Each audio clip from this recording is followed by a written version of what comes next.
doesn't ring a bell. Harold Henderson's height as North High, and everyone always thought he was family, but I'm not. He was one of my dad's best friends. And in fact, I know his daughter very Harold well. being insurance, just about everybody. Yeah. But he was a good guy. He was, in fact, I'm still friendly with his daughter. Oh, okay. His daughter's. Is Harold still alive? No, I think he died. I think he died quite young, actually. Yeah, well, I'm 78. Harold died must have been, I think, when he was like 40 something. I think he died young.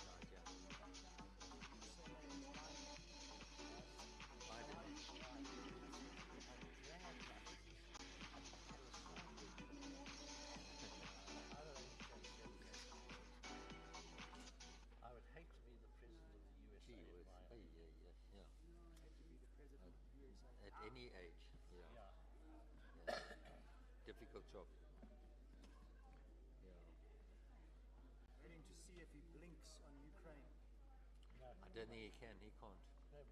No, they're not going to get Nobody's involved. gonna do it. They're not going to get involved. They don't want to Nobody's cause gonna that. think. I'm just following something in that thing very carefully. They've been talking about this 65-kilometer long convoy that's been held up. And I think there's huge logistics problems. So that's why. And many of them have been destroyed. Yeah, but that's the point. So I think what has happened, when I did National Service, I was in one of those convoys. I think they go to about 20K long convoy. And I tell you, some of you are sitting there. Because the guys hit the front, hit the back. We bug it. You can't, the vehicles can't go on the, off the thing, it's all mud and slot. And they can't get, all you have to do is block fuel tanks coming from, to resupply. And they're stuck, and I think that's what's happened.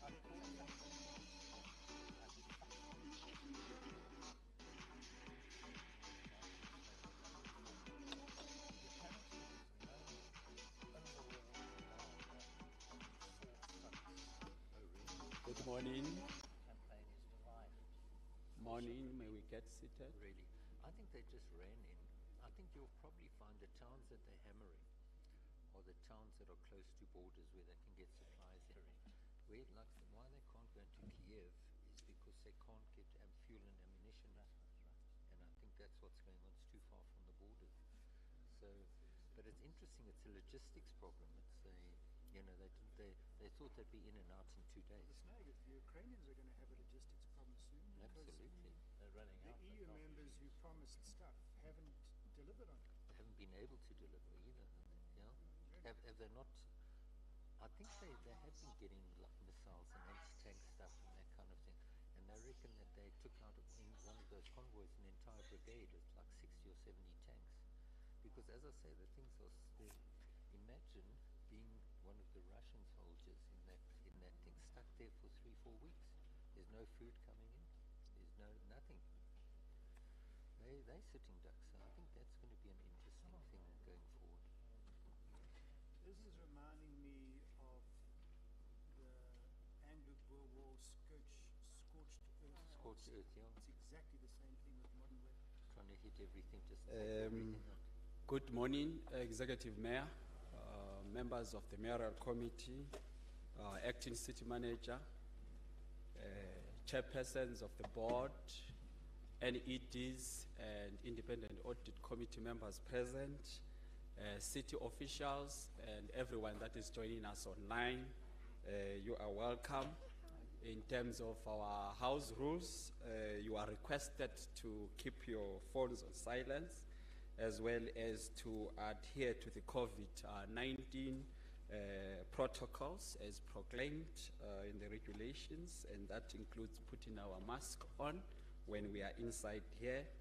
As the President indicated yesterday, we have to keep on sanitizing, as well as to maintain social distance where possible. I would like to go straight to the second item, which is the opening prayer, and excited to take this opportunity to invite MMC Harris to come forward, or should I call it, come to the pulpit, MMC, and give us an opening prayer. Thank you.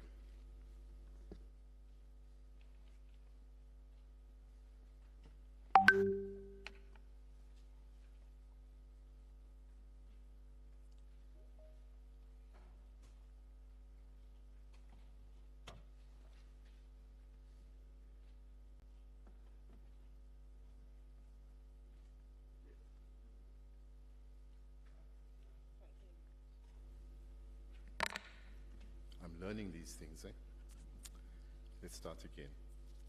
Madam Mayor, MMCs, members of the boards, chairpersons, invited guests, and all of those online. You'll see from the program that I'm supposed to do an opening prayer, and it says 10 minutes. So being a good evangelist, I'm going to take advantage of the 10 minutes. I'm with the African Christian Democratic Party. I am serving at the behest of our National Council, and I'm delighted that our executive mayor made such a brilliant choice in electing me.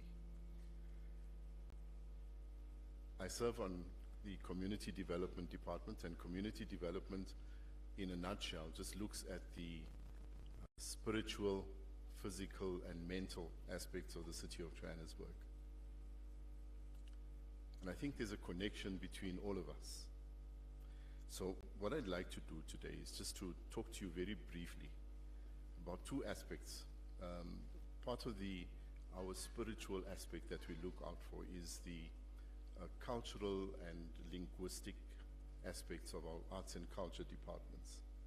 Now, I want to acknowledge the Muslim faith.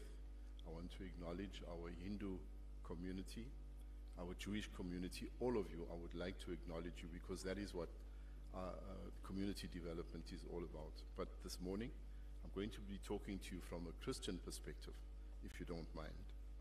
In the book of Genesis, there's a story that is related about Cain, who kills his brother Abel.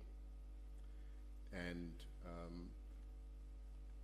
he was fed up. He was actually angry with God because God had rejected his offering of vegetables and rather looked at Cain's offering of a lamb, the choicest of his flock. Now, I don't think that was an early indication of God's stance against veganism, but this was it here. He asked Cain, "Where is your brother?" And Cain says to him, "I don't know. Am I my brother's keeper?" Now that is a loaded question if ever there was one, because we continue to ask that question, am I my brother's keeper? And I think this morning, as we gather together as members of boards, we have a tremendous pool of influence and knowledge and experience at the disposal of the city of Johannesburg. I don't think our executive mayor realizes the depth of the knowledge at her disposal.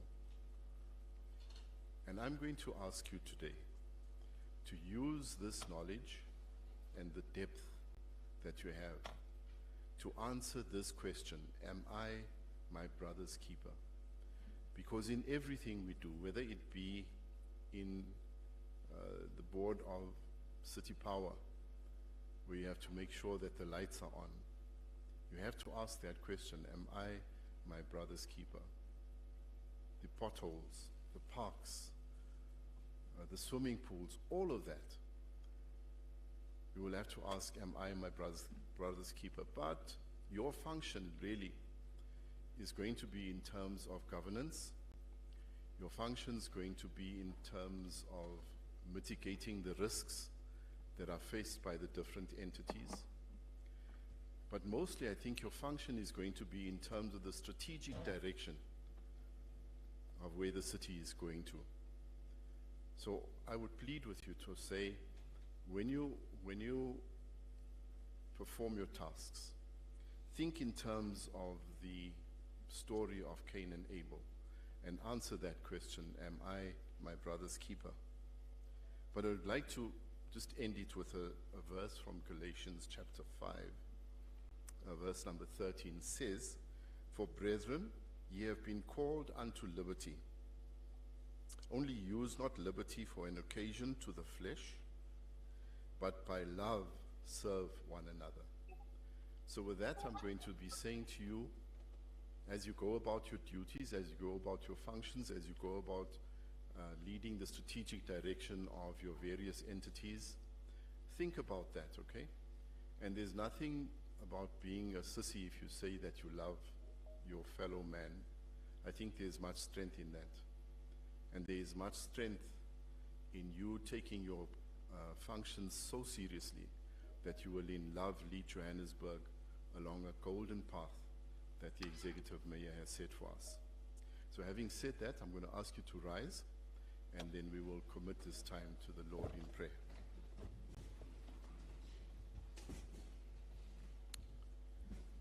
Our most gracious and merciful Father, we thank you for this privilege of being gathered together as your servants and as your handmaidens.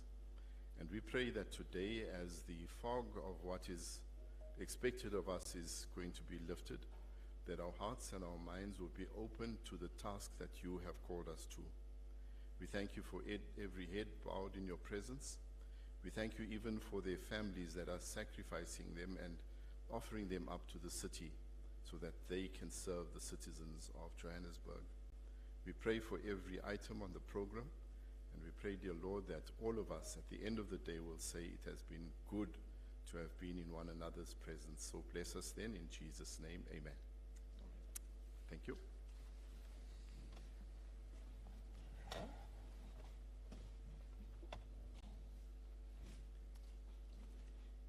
Am I my brother's keeper? That's the question for the day. May I take this opportunity to ask that we all rise and sing the National Anthem. It is recorded and led by Group ICT.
Thank you.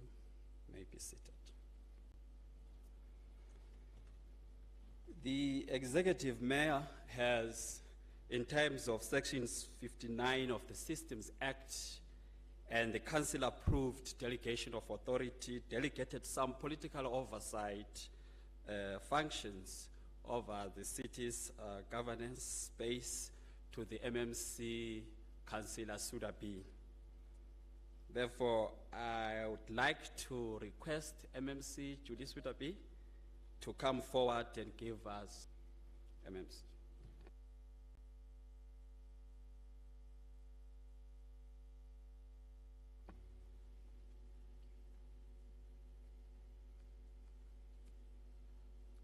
Thank you, Advocate. Good morning, Madam Mayor, Councillor Mpho Palazzi, members of the boards of directors, members of the Mayoral Committee, acting city manager, chairperson of the Oversight Committee, governance officials of the City of Johannesburg. The City of Johannesburg greets you in hope and anticipation in this new season. Most things are new. We have a new administration, a new mayor, new members of the Mayoral Committee, new chairpersons of oversight committees, new strategic priorities, and by and large, new members on the boards of directors for the city's municipal entities. Congratulations to you all on your appointments, and I would like to take this opportunity to thank you for making yourselves available to assist in the management of our wonderful city, to stand guard over her finances, and to ensure her resources are not squandered. You must be all too familiar with the tarnished reputation our city currently endures. And your job is to partner with the leadership of the city to repair that reputation. The political leadership, the departmental leadership, and in your particular cases, the executives of all the entities that you represent. Our collective responsibility is to do our bit to reform that reputation into one that is worthy by creating an environment where basic services are delivered to all, where business is easy to conduct, where people experience the care and concern for both their lives and their livelihoods. The responsibility that you carry is indeed heavy, and I appreciate that you have sacrificed this day out of your normal life to learn not only what it is that you have taken on, but how to discharge those duties and responsibilities within the confines of the laws and regulations that govern local government, as well as the precepts of our city. I trust that you will be better equipped at the close of today and will feel confident that you can partner with this new administration in this golden start that will culminate in the return to our city of gold, its golden shine. Thank you and welcome.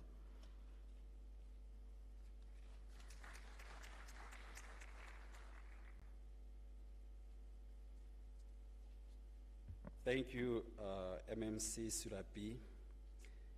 The city has, in terms of Section 28 of the Systems Act, adopted a process that is set out in writing to guide the planning, the drafting, the adoption, and the review of the integrated development plan. The 2022-23 financial year business plans, the budgets for the financial year, and the 2 outer years has been prepared. The tariffs are ready, and the new IDP has been drafted, and they are now out for public comments pending the final approval by the council in May. By the 1st of July, Executive Mayor, we will be ready to hit the road running. On that note, may I please invite the Acting City Manager, Mr. Floyd Brink, to come forward and outline the city's expectations and priorities for the next financial year, 2022-23. Acting CM.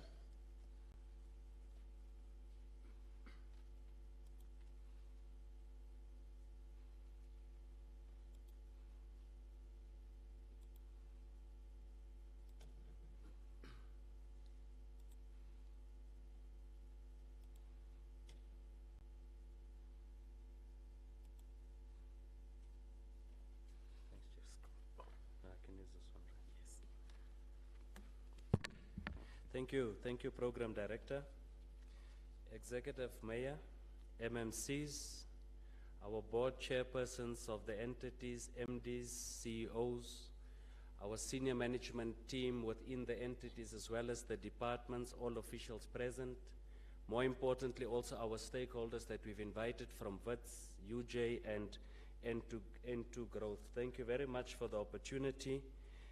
My presentation will probably take about 15 to 20 minutes, and this is really just to set the tone in terms of what it is that we will expect from you as the boards of our entities within the city. You would recall during the time of your appointment in February, I think it was on the 15th, I've presented similar slides to what I'm presenting today, and I think most of you would have attended your own inductions within your entities. So I think it's an opportune time for you to be able then to compare to what it is that you've heard in your induction processes and how you then align to what it is that we need from the side of the core. In terms of the background, it's a new, we went through the local government elections on the 1st of November. The executive mayor was elected on the 22nd of November. We had our first MAYCOM in place on the 14th of December, and that is really when the real work started for us, just before Christmas. So we are in the 9th month of this financial year, which is quite a critical point where we plan for the future, as well as for the remaining months within this particular financial year. And that will then link to the issues in terms of our new priorities, the 7 priorities with its strategic interventions, but also at the same time, how do we then look at making a difference in terms of the golden start of the multi-party government. So it is our responsibility then to ensure that we institutionalize the new strategic agenda so that it is then reflected in all your strategic documents within your particular entity. We will remind you at some point that an entity is an extension of the city as a core. You are our service delivery arm, and you get your mandate from us. And this is the particular mandate that we are now taking forward to say, we do have our 7 priorities.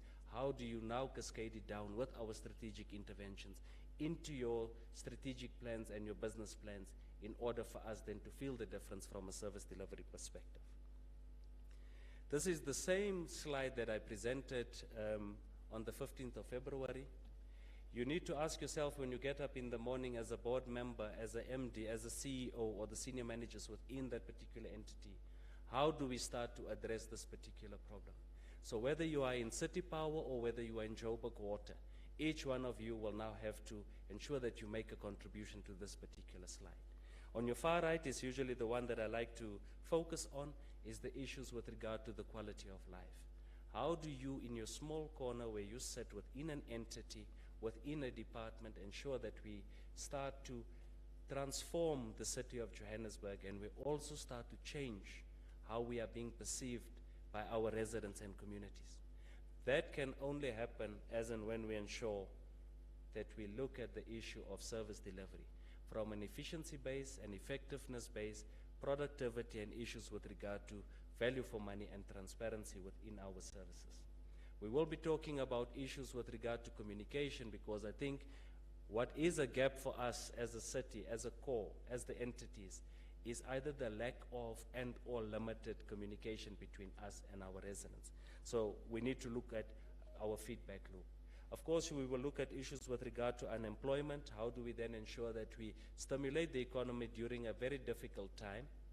And by stimulating the economy, how do we then ensure that we create those necessary jobs that we need to get? Your migration patterns are increasing, specifically after COVID, so your problem becomes a moving target, whether it's from an electricity base or water base. In general, it will give you an issue that will indicate to you that you will have severe pressure on the current infrastructure that you have. So from a sustainability base, the question will become, what answers will you bring to us? What plans will you give us to say, how do we start to plan for generations yet to come and a city that is booming in terms of a density and your migration patterns? These are the 7 priorities that we are looking at. I'm sure, and I hope, I do trust Mlandu, that this formed part of the induction of all the entities. And if not, I think then we do have a big problem, Chief Olaro, if you didn't show them this slide in City Power with these 7 priorities. So I do trust, Chairperson of City Power, you've seen this particular slide, or you've seen the 7 priorities, and that is for all other entities. it's really, the main thing for us is how do we ensure as a city that we get our basics right? How do we ensure that we have clean water? How do we ensure that we have reliable electricity? If you don't have reliable water sources and electricity sources, it will then have an impact in terms of your investor confidence within the city and so forth. So the ripple effects are too many. From a service delivery perspective, it's exactly the same, even if you look at any of your public spaces. And that is why if you look at the city in a synchronized manner and you start to then take this 7 priorities, you will then realize this is a clear picture of what it is that we would require in our 22 departments as well as our 13 entities. A safe and secure city. If your city is not secure, if we do not have clear programs and projects in place, it will also then affect issues with regard to you to get the basics right, but it will also ensure that you will not be able to achieve what you would want to achieve in terms of your own partnerships and the way in which you would want to take it forward.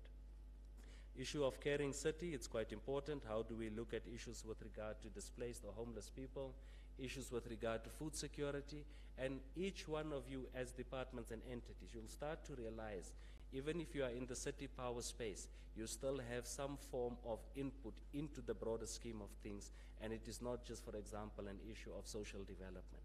And these are the pictures and things that we will start to see forming as we are moving forward. What is important for us is a business-friendly city. How do we ensure that we roll out the red carpets to our investors out there? How do we ensure that we do not frustrate them in terms of our own development planning processes? How do we ensure that when they request certain, let's say, for an application for a wayleave through JRA, that we follow the right processes and procedures in order for us then not to have issues as we are moving forward. An inclusive city, a well-run city, and definitely what is important, a smart city. There will be a time, Executive Mayor, as we are moving forward, that as and when departments and entities will bid for funding, if we do not see a component of smartness in any of your conventional projects, whether it is a street light, high mast, or whatever it is that you do with a water pipe, if we don't see any smartness in some of your processes, you will get to the end of the queue as and when you start to request for funding. We need to drive the process through our smart city strategy and start to make this one a reality as we're moving forward. When we say we need to institutionalize this in our new agenda into the city, so given those political changes, MMC Sadabi spoke about it, it is then imperative that the work of the city continues to ensure that the residents are placed at the heart of what we do. When we get up in the morning, the question is, what is it that we need to do in order for us then to serve the residents out there? We need to minimize the impact of COVID. I think the pronouncement of last night is welcoming. As entities, you need to go back and assess your efficiency, effectiveness, and productivity in terms of the workload that you've got, in terms of the rotation of your staff. We've already started in JRA where 100% of our people in our depots had to return to work. We now need to look at City Power, Joburg Water, JCPZ, our top 5 in terms of our service delivery entities. And we now need to get to a point where we get them all back. By saying this, I'm not saying we should compromise the health and safety of our officials. That is something that we should never do. So when we bring them back, we need to ensure that as management, as the board, as the accounting authority, we do have controls in place to be able to reintroduce them back into work. And our focus should be on EAP as well, as we are reintroducing our officials back into the workspace. And I think it's something that we should focus on, which is sometimes left unattended and not seen as important. Cost containment will always be there. What is it that we need to do to improve our revenue collection? So whatever it is that you are doing as the boards, you need to ask yourself, what is it that we can do? Can we do more with less? And if we cut, how do we cut to the bone without compromising the quality of the service that we need to deliver? You cannot run an entity by wasting within one entity whilst another entity or a department is bleeding. We need to be clear in our processes and our planning, and we start to focus on the financial sustainability of the city, and we start to make a real difference. We need to be responsive to our challenges, improve our capital expenditure, Each one of you as the boards, you need to go back as you move into your entities. It must be clear what the plans are, infrastructure plans for repairs and maintenance as well as capital expenditure, and hold your teams accountable. Make it conducive for them to plan and to implement. We need to ensure that we get our capital budget from 7-8 billion up to 10 billion per annum. And we now need to start to grow this, because if we can grow your capital expenditure budget and your expenditure, we should be able to see a change in terms of economic growth and ultimately into economic development, but also for us to start to address the issue with regard to unemployment within the city of Johannesburg, with our figures being so high specifically for youth. So our programs must be designed to be able to benefit youth. We need to look at issues with regard to SMME empowerment. So as the board, as the accounting authority, as the MDs and CEOs, I think we need to be unapologetic in our approach when it comes to capital expenditure. When I say capital expenditure, I'm also using it interchangeably with repairs and maintenance, because we need to repair and maintain and preserve what we already have, so that we do not lose the asset that we have. If we do that, you'll be paying twice for the same infrastructure if it dilapidates to that particular level. We need to improve our efficiencies. We need to get the basics right, improve our organizational performance, and that is really to ensure that we manage our staff and looking at the issue with regard to rotation and how to reintroduce our staff back into the system during this particular period of COVID.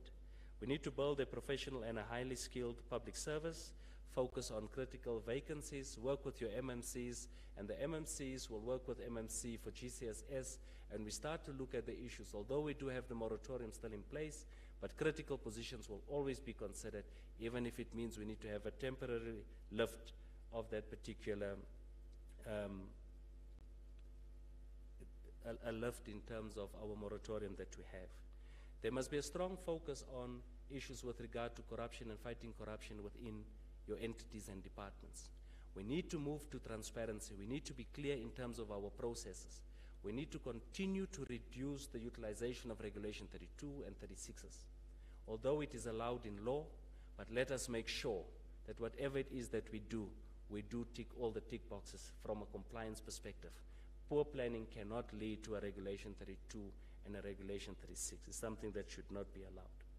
Developing an accurate and transparent housing list is something that is high on our agenda as well. The city's priorities to continue to make an impact on improving the quality of our life and the lives of our residents out there. How do we ensure that we improve the daily lived experience of our people? The last one for me, it's a critical one, Executive Mayor and MMCs, is the issue with regard to improved communication internally and externally.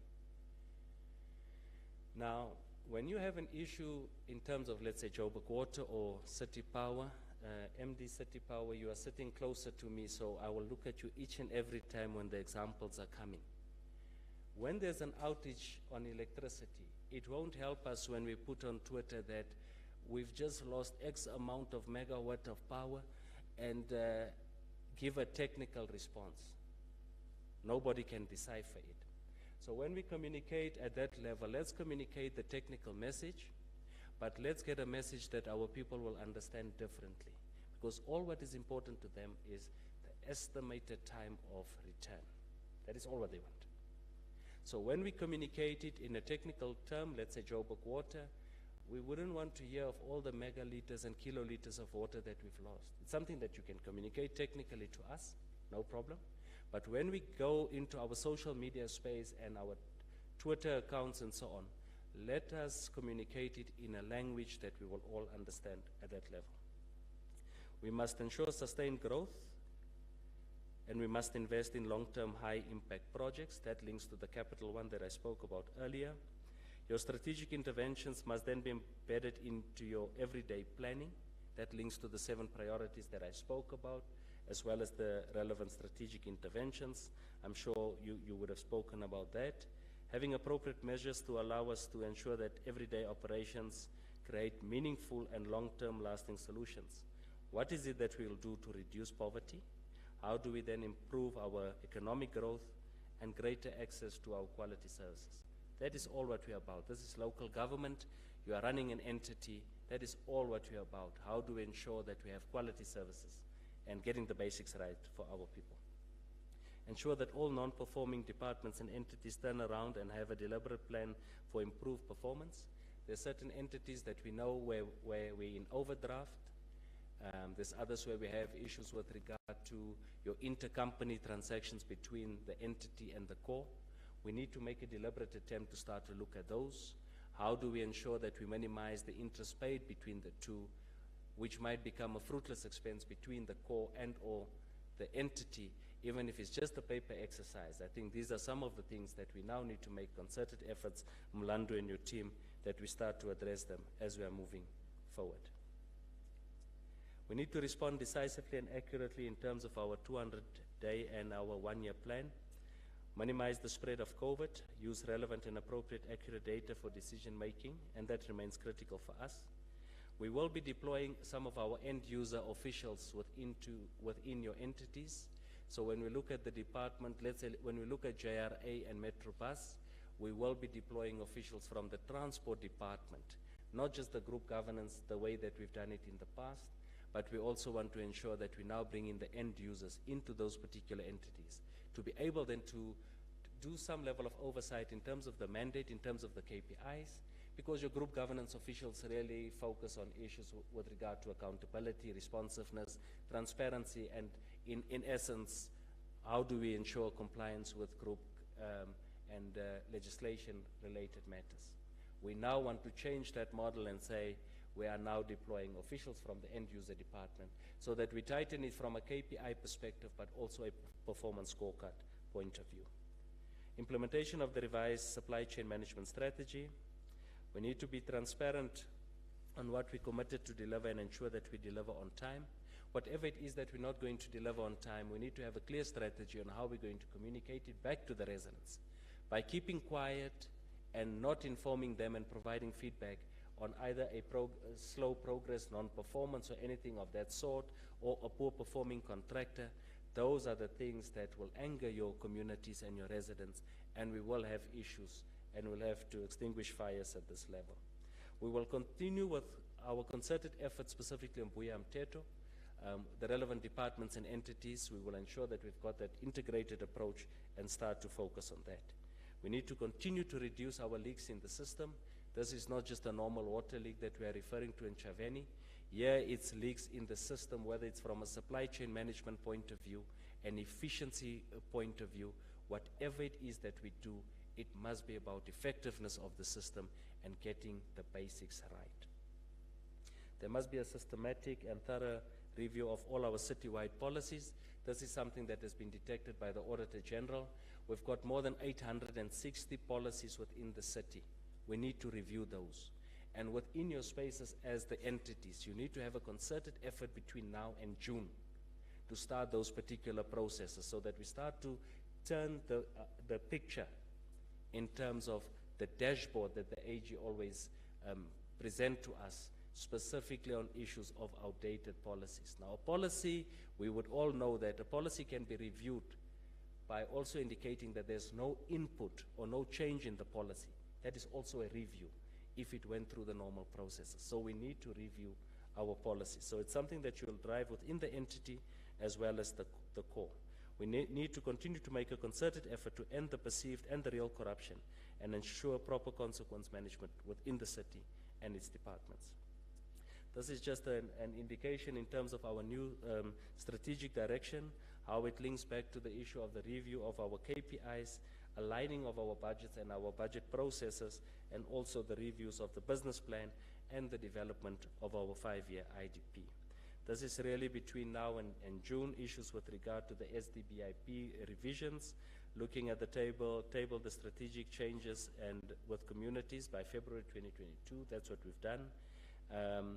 We are now mid-March, so develop the IDP and the medium-term budget to be in line with the strategic direction towards 2022. So we are closing off this particular financial year, and we should be ready for 2022 and for our new financial year as we are moving forward.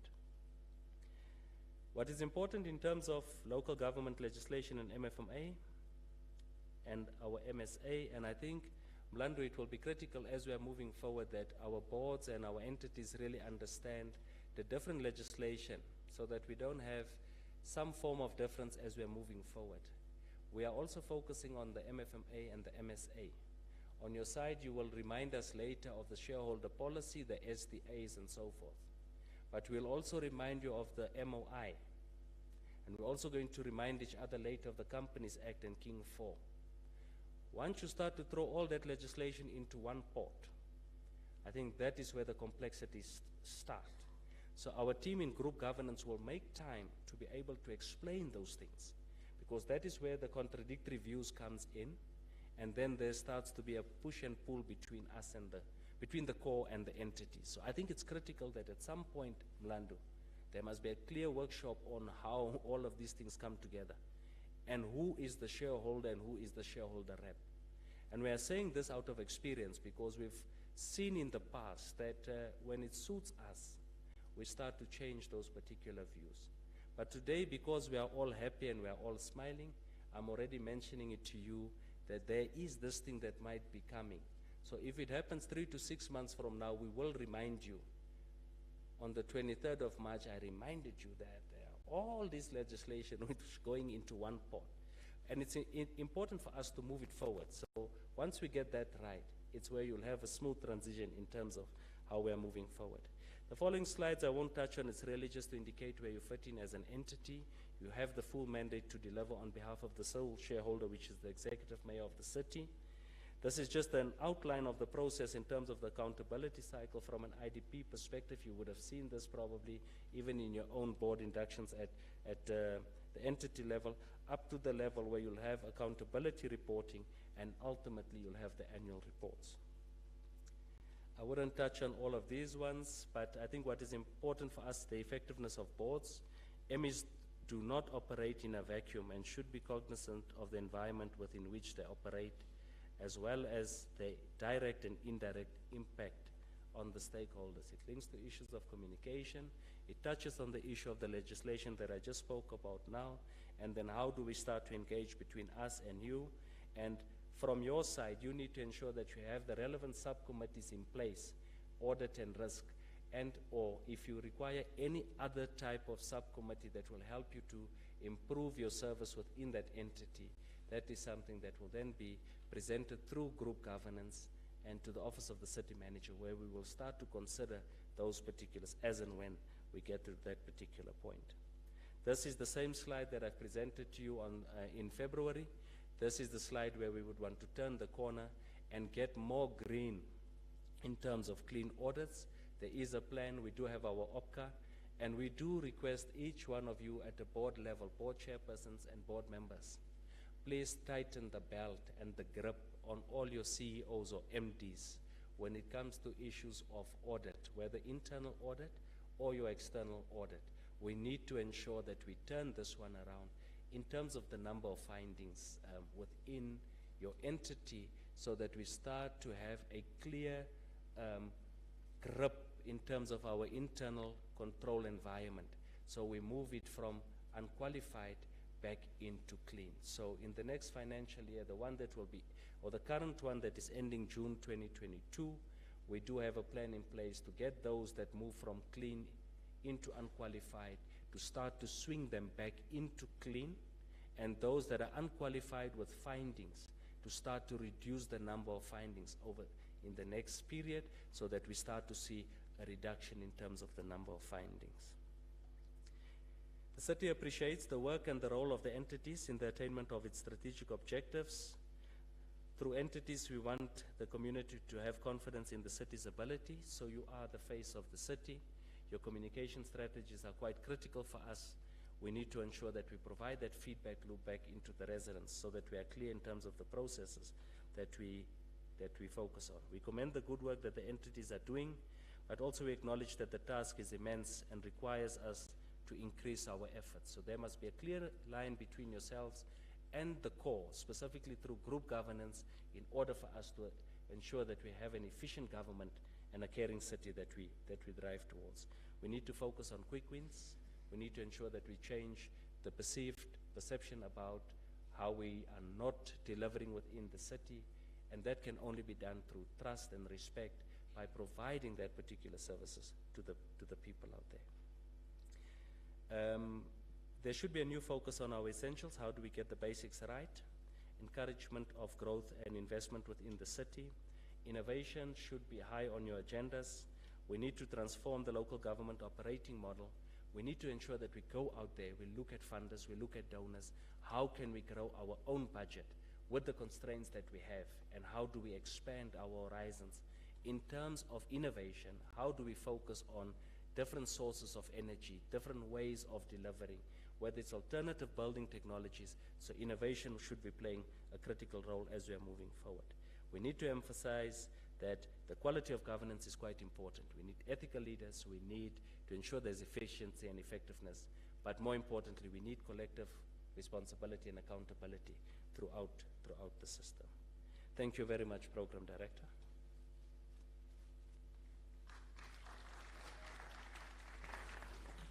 Program Director, will you be permitting questions, please?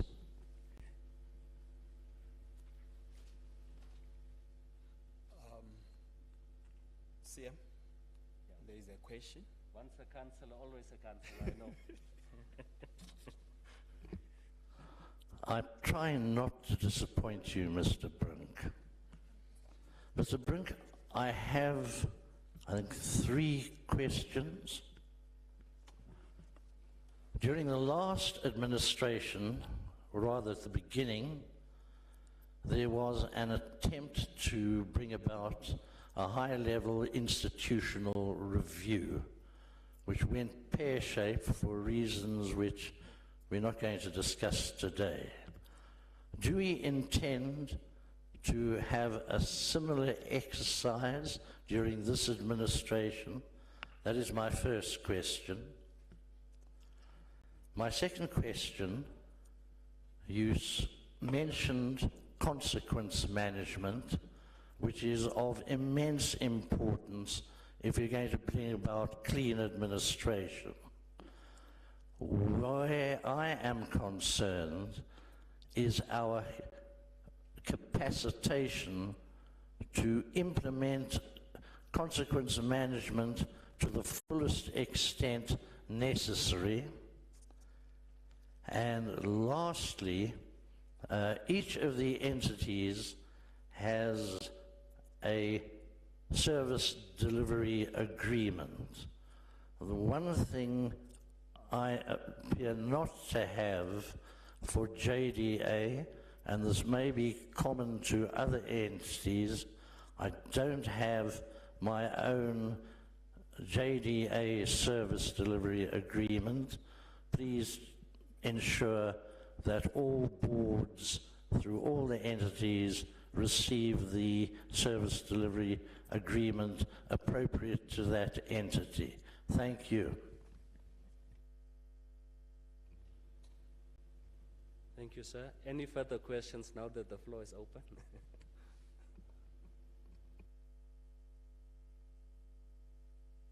Or forever hold your peace, I may respond. No, thanks, Mr. Mendelson. The last administration, yes, we had a high-level review. The new institutional review is also underway. It might not be as major as the previous one. You'll start to hear about the processes as it's unfolding. We can get you in contact, let's say, with MMC Not as that process is starting. So it might not be a major one as the previous one, but there will be pockets of institutional review or organizational redesign to focus on issues of the golden start, but more importantly, of synchronizing and streamlining our approaches, specifically for efficiency. So that process is underway. Consequence management, indeed, it's something that we need to focus on from an impact point of view. It's something that we will continue to focus on and streamlining our processes. There should be some difference that we'll start to see. We do have some hiccups in some of our processes, but we are focusing on that. The SDA, you will be having one in April. The team from group governance had to ensure that they already align it back to the new IDP, so that we don't say to the entity, here's your draft SDA, and then 2 months later, we then have a final SDA. So through MMC Sotheby's office and our group governance, in April, you will be having your SDAs, MMC Sotheby, and that is the response that I got from Mlando. So I'm not putting you on the spot. So we will be working towards that one. Thank you very much, Program Director.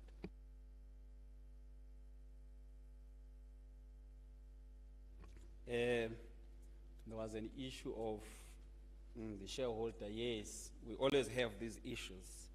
Once the board members are settled and then they forget. There is only one shareholder in the city, and that is the executive mayor as delegated by the council that sits in this room. And you can find that on Section 86C of the Systems Act.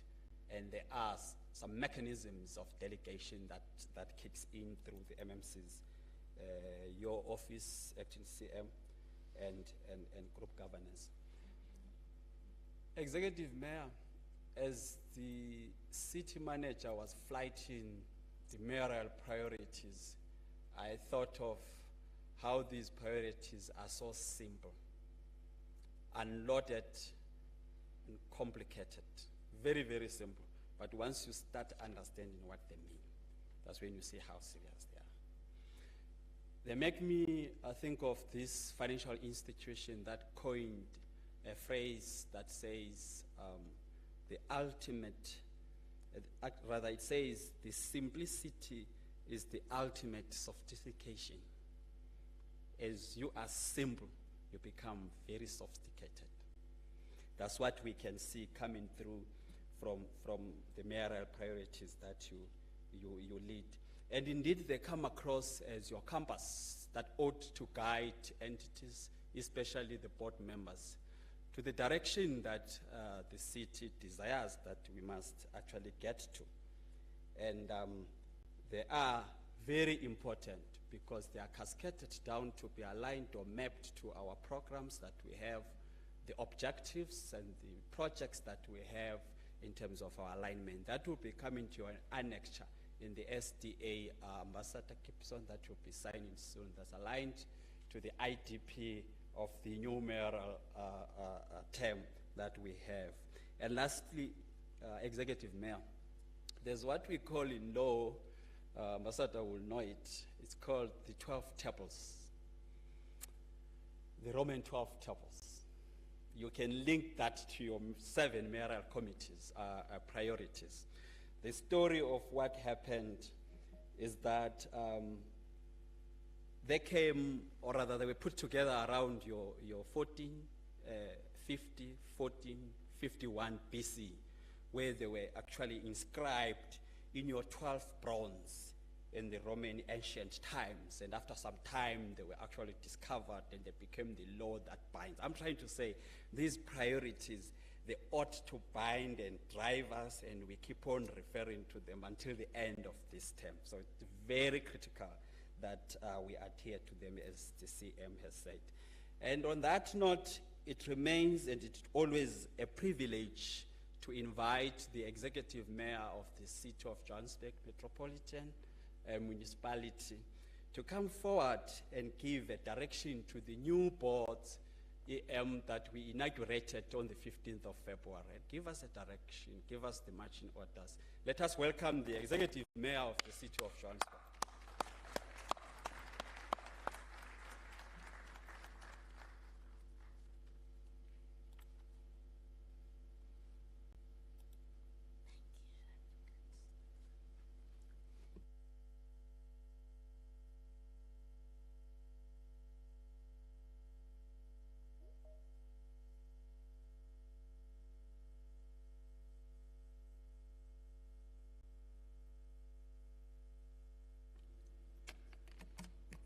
Good morning, colleagues. I call you colleagues because you and I are on assignment together. We have a daunting yet very exciting assignment on our hands. And we've got 5 years, for now, to carry it out. Hopefully we get more time, but I think this 5 years is going to determine whether we are trusted with more time, because at that point it will be in the hands of the electorate. I grew up in Pretoria, in a township called Mabopane, north of Tshwane. And I came to Johannesburg in 2011, exactly 11 years ago. When I came here, I had no intention of settling in Johannesburg. I've always been a Pretoria girl, and Pretoria was always going to be my home. I came here to study. I was then working for my own company. I had contracts with SASSA, our social security agency, in Gauteng and in the Northwest. And I got exposed to poverty, particularly in the Northwest province, where I worked in very underdeveloped areas. My awakening happened in Khanyesa. Some of you might know the place. It's a very interesting village where you go to the local supermarket, you'll find a donkey cart parked next to a vehicle, and then another donkey cart, and that's normal life. And that was the level of development. There were no jobs, there was unemployment, abject poverty that people lived in. I did assessments for disability. I got to determine whether people qualified for disability grants or not, and many of the people that came to me actually had no disability, but they had a need for food. They had a need for some form of income. And this was the only one they felt they could access. And so they would come to me with their hospital files, and they would beg for a disability grant. It was a wake-up call for me, a medical doctor at the time, doing well in my own business, that our world is very sick and it needs healing. Healing beyond what I could provide as a medical doctor, seeing one patient at a time. I began to long for large-scale societal impact through innovative solutions. I began to long for influence outside of the health sector alone, but a more health in all policy approach. And I realized I didn't have the skills or the capacity to do what in my mind's eye I could see was possible. And I realized I needed to go back to school and study further. I applied to 3 universities, Wits, University of Pretoria, and Medunsa. I didn't want to leave Gauteng. And lo and behold, Wits University was the first one to offer me a vacancy, and that's how I find myself in this city. Little did I know that I was actually called to solve the problems I wanted to solve right here in this very city, and not in the village that got me started in the first place. I share this story because it's so important to always connect with the why of what we do. We all here through a process. We applied for jobs. We were found worthy by those who ran the recruitment process, and we're here today in our respective portfolios to serve the people of Johannesburg. But it's always important to understand that it's not just our qualifications that these people need. They need us to understand their lived experiences. They need us to understand the role that we've been given and how it directly affects their day-to-day lives. They need us to commit and connect with them emotionally, connect with them psychologically, understand their challenges, to care about those challenges, care enough to work hard towards finding solutions. And that, for me, is more valuable than any qualification. There's no textbook in the world that can teach us to love, to care, to be selfless, self-sacrificing. It wasn't easy for me to close down my business and come here. It was a big decision. It was a big sacrifice. Financially, my children still have not forgiven me to this day. But I was driven by my love for humanity and my longing to serve. I came here, and like I said, it was a temporary decision. I was going to be here for 4 years, and I was going to leave and run my business again. And so I looked for a place where I could hide myself for the 4 years, where I could live, and I discovered a penthouse in Braamfontein. I remember I used to boast that I've got the most beautiful views of the city. And in the lounge, I also had on the walls wallpaper that was an aerial photograph of the Joburg inner city. And so for 4 years, every day I got home from studying at Wits, I would walk into the city of Johannesburg in my lounge. I'd walk upstairs to the bedroom, and through the windows I could see the inner city all around. Little did I know that I was being prepared to take it all in, that I was strategically positioned to listen to the city. And I believe the city of Johannesburg is crying. It is crying for our help. Yesterday I was in this chamber, spent some time with some international guests, and we were looking at the history of this place. And for the first time it hit me just how similar Johannesburg is to Africa, the continent that we live on. Africa cries today, and the deepest cry of this continent is that as a continent, Africa was raped and pillaged. And that though we are the richest continent, we have the worst levels of poverty.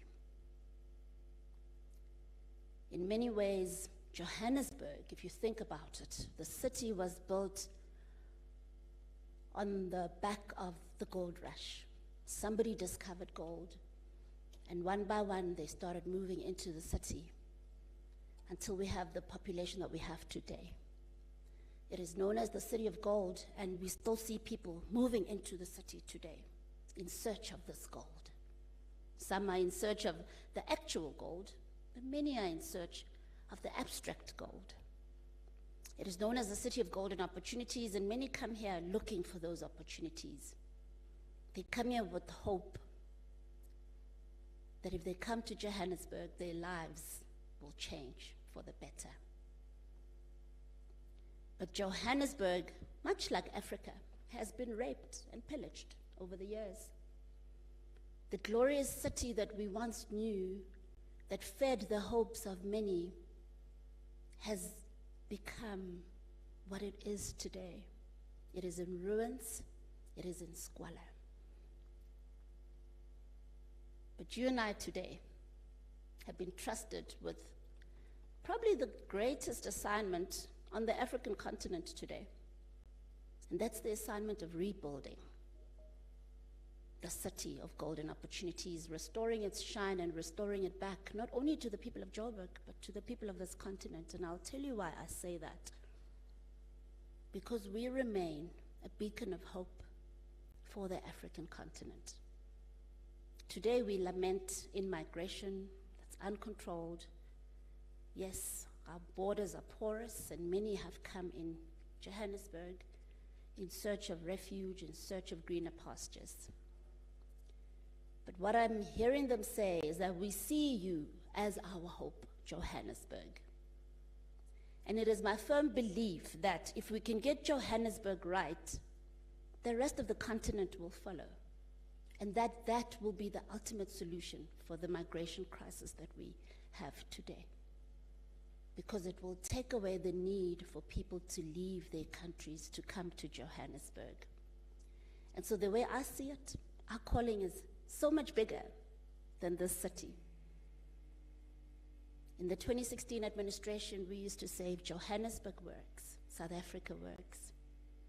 But today I believe if Joburg works, Africa will work.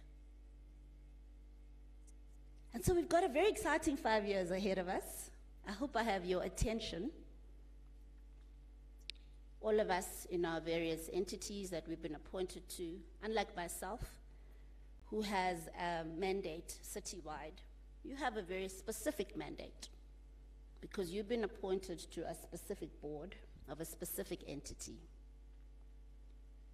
And all we need from you, and all our residents need from you, is to restore the shine in that entity, in your area of authority, your area of influence, focus there and restore the shine. And I believe that as each and every one of us continue to be faithful with that assignment, we will begin to see the gold throughout the city. And that is our journey today that we're about to start together. Now, all of you are here, and I'd like to congratulate you. I didn't see you at the AGM because of COVID. We decided to have a hybrid AGM. Congratulations for being given a place around the table to be part of writing history, rewriting the history of Joburg, and we're going to do it. You were picked, yes, because of your qualifications, but also because we believed that you were the right type of leadership that the city needs going forward. We believe that you've got the requisite experience, the requisite skills, out-of-the-box thinking, innovative thinking. The types of problems that Johannesburg has require radical solutions. They require us to sometimes challenge the system, challenge the status quo, challenge the barriers that restrict us from doing what we would like to do in delivering services to our people.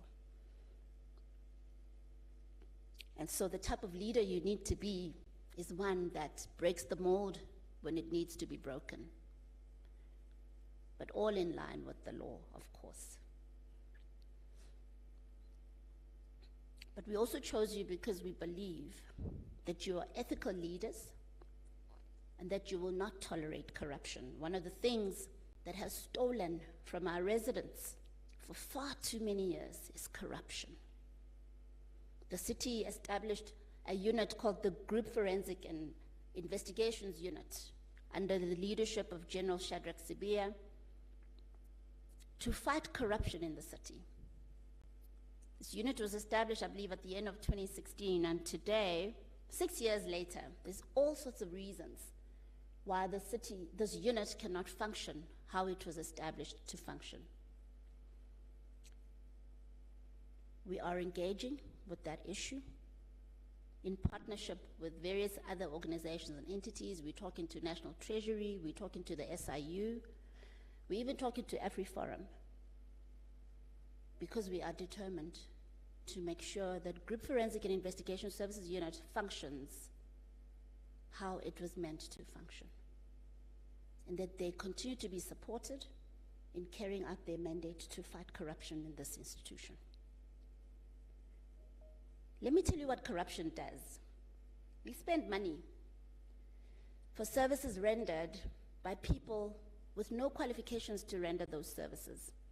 Because they're politically connected, they're able to access contracts, get paid lots of money, deliver shoddy services, and then we have to spend the money again to do the same job again that we've already spent money for. In some instances, we pay money for work that was not even done, no attempt, zero. And it's happened over and over and over again. And because of this culture of turning a blind eye on corruption and treating it like it's some kind of culture we're entitled to, we just move on. We move on. Nothing gets done. There's no consequences. People get away with it and they do it again and again and again. Colleagues, I'd like to ask you to help us. Please, partner with us to fight this cancer. For a 78 billion rand institution, there's a lot we can do. There is a lot we can achieve. And if we can preserve what we have, it will take us a long way. But you see, fighting corruption not only preserves our internal resources, it also creates trust with external investors and partners. Nobody wants to invest in a leaking institution. And if we can demonstrate our seriousness in fighting corruption, we'll be able to attract even the resources that are outside the city that we need. Because I think we're all aware that our needs far surpass our ability or our internal resources.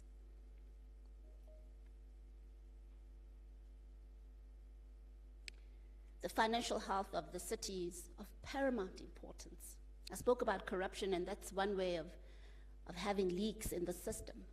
But there's other problems as well that we need to deal with. The culture of non-payment amongst people with capacity to pay. You've seen that we launched Operation Buyamteto. We've started cutting off businesses. We looked at the top 100 customers, been cutting off people for owing water and electricity, property rates and taxes to the city.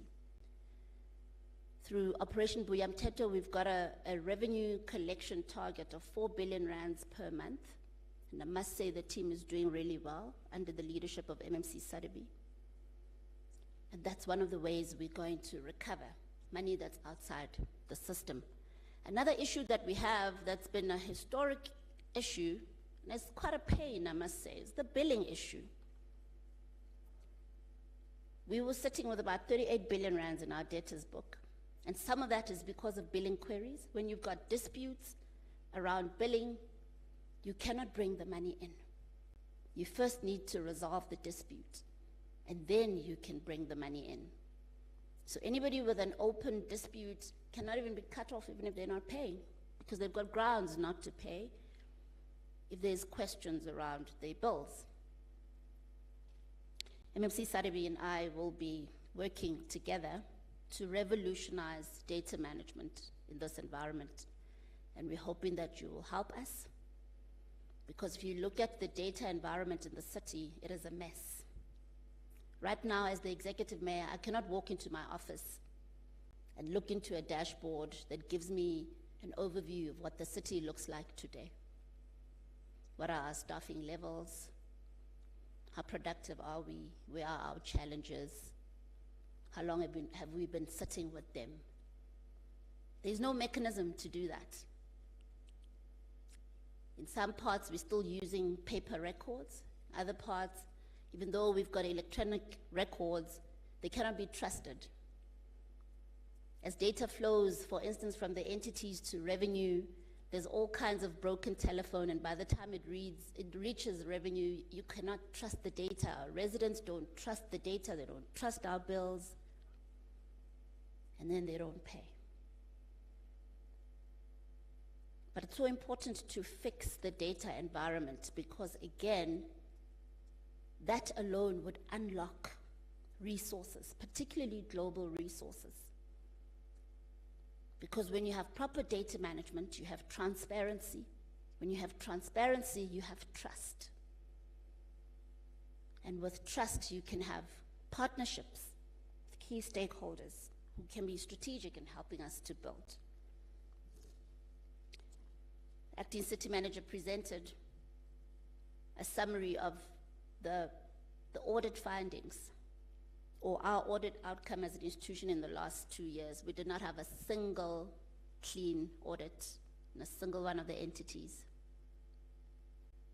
We have seen a regression over the last 2 years, which is very concerning. And we hope that you, being in your positions of leadership, will help us change that. It's possible. It just requires political will on the one hand, and your will as the administrative leadership of the city on the other hand. We spent in the last financial year 3 billion rands of irregular expenditure. 3 billion rands. And that is man-made, and that can be changed. And we're hoping that you will help us to do that. Now, I spoke about partnerships, and there's different types of partnerships. We've got our regulators that we need to work very closely with, and we've really had the privilege of having the ear of several of those. They're quite keen to partner with the city and help us to be compliant with various legislation and regulations and to improve. We've engaged with National Treasury. In fact, I've invited the City Support Unit to come and speak to the Mayoral Committee and the Budget Steering Committee to help us understand the different types of free money that is out there. In my meeting with the head of this unit, who used to be a COO here in the city during the times of Mayor Masondo, I said to her, we don't have money, we need money. And she said to me, but Johannesburg is not spending the free money that you have. You are underspending. And because you're underspending, come adjustment budget time, you are losing the money. It gets taken away. And she said to me, Johannesburg is a town, it's a city that at that time of doing adjustments should be given all the money that could not be spent by smaller municipalities. But the only way you can access that is if you demonstrate capacity to spend. Now, it doesn't make sense. It's illogical to say we need more money when you're given free money and you're not even spending it. The real question is, why are we not spending? And I'm hoping that you will look internally in your entities, you look at your own track record in spending free money. I'm talking about grants from National Treasury, and there are many of them, and some of them I did not even know about. So before we even go far, there's a lot of free money right here in South Africa that is available to us as a city. And I'm hoping that together we will access that money. But National Treasury is saying to us, get your house in order so we can trust you with this money. And when we've trusted you with it, use it so we can give you more. It's really that simple. So I'm hoping that you can help us achieve that. The AG is another important partner. I've already had my initial engagement with the Office of the AG, and they've shared their concerns. We're going to be having a follow-up where we'll be presenting our proposed turnaround strategy, which they will critique as well, because we've said to them, we don't want to talk to you at the end of the financial year when we're dealing with adverse audit outcomes. And that's what happened when I came into office in November last year. I was confronted with adverse audit outcomes, and I had to engage that office to plead and beg and say, let's look at this, let's try and fix that. And we've decided we're not going to relate retrospectively, but we're rather going to walk a journey together. And what it means is looking at the previous outcomes, looking at our entities in particular, that's for each one of you as the boards, picking up what the issues are in your particular entity that led to the audit outcomes that you got, coming up with turnaround strategies and driving those. And I believe at the end of this financial year, we'll be speaking a different language. We've also had some engagements with the Office of the Public Protector. There's a few matters on the table between that office and the city, which we are also trying to deal with amicably. And we'll continue expanding our partnership network so we can grow and improve as a city. But there's also other partnerships that are important. Civil society, there's a lot of NGOs that are working with the city, new ones that want to work with the city. We must look out for those opportunities and encourage that. We share an ecosystem. There's the private sector. GRA has been working with Discovery Insure and Dial Direct to fill potholes. I think in the first week alone of that operation, 3,000 potholes were filled under the leadership of MMC Ngobeni. And so there's a lot of goodwill out there. There's a lot of people who are saying, if you can't do it alone, we're happy to partner with you and do it with you. Just allow us the space to do that. So that's something that we should also be looking at as leadership. What partnership opportunities are there, and what do we need to do to materialize those partnerships? Now, we already spoke about partnerships internally and externally, but I want to talk about global partnerships. It used to be said that Joburg is a world-class African city. I don't quite believe in that. I think it's more aspirational because we're not there yet. Let's be honest. But one thing that I will say is that Joburg is an international city. We're international, and that's why we attract so many people from all over the world. And that's a real opportunity for us because the global community is interested in investing in Johannesburg. I've been engaging various platforms globally to look at how we can be supported as a city. I think I did announce at the board AGM that I was elected to the C40 Cities platform as one of the 2 Africa vice chairpersons. C40 Cities focuses on climate change initiatives, climate adaptation, looking at our effect on the environment, on the planet, and how we can mitigate the risks of climate change as a city, and how we can drive that change. But this election means we're not only influencing Johannesburg, but the whole region, and that's an opportunity that we have. But it's not just an opportunity to provide leadership, it's also an opportunity to attract resources, because it's in the best interest of C40 Cities for Johannesburg to succeed. And what that means is that C40 Cities is willing to deploy resources to Johannesburg to invest in that success. And you in your entities need to start thinking green. You need to start thinking, how do we align ourselves with the global green agenda? How do we package projects and programs within our area of influence that will attract green funding and green resources into our space? So that then becomes an innovative way of generating resources or attracting resources that were outside of the city's fiscus into the city. I was chatting to MMC Ngobeni yesterday about plastic roads as an example, recycling plastic, and instead of using tar, using plastic. I've driven on a plastic road and it's a joy to drive on. That's just an example in one entity, JRA. I know that EISD and its entities, City Power, already have a lot of green initiatives. Pick It Up already has a lot of green initiatives.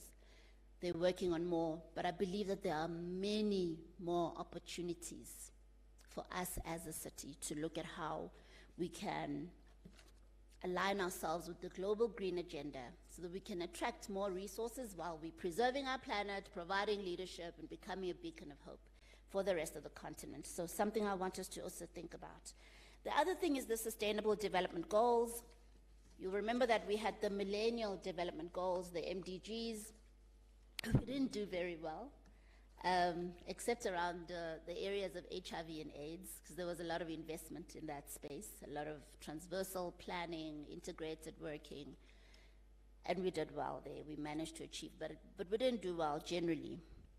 Now we're looking at achieving on the SDGs, the 17 Sustainable Development Goals, as outlined by the UN, signed by various nations and cities, including the city of Johannesburg, and we've committed that by the year 2030, that's 8 years from now, we would have achieved on the 17 goals. Now, I urge you to please familiarize yourself with the SDGs, and I'll give a few examples.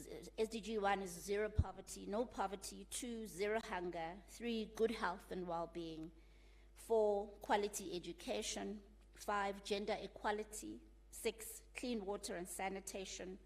7, affordable and clean energy. 8, decent work and economic growth. 9, industry innovation and infrastructure. 10, reduced inequalities. 11, sustainable cities and communities. 12, responsible consumption and production. 13, climate action. 14, life below water. 15, life and land. 16, peace, justice, and strong institutions. And 17, partnerships. Partnerships for the goals. Those are the 17 SDGs.